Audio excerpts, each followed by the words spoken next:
שלום, אני חגית ולדמן, מאמנת לשינוי דפוסי חשיבה.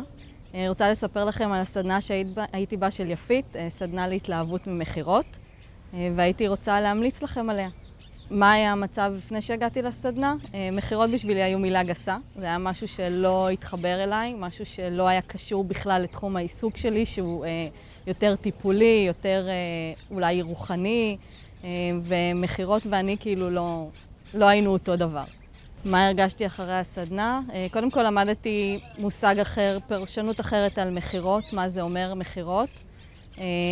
פתחתי את החשיבה שלי, שיניתי את מה שחשבתי על מכירות ועל מה שאני מסוגלת לעשות במכירות.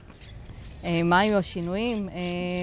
לאמץ יצירתיות, לפתוח את הקופסה, להסתכל על הדברים בצורה אחרת, לחשוב שונה, פשוט לראות שאני יכולה לעשות גם את מה שנקרא מכירה.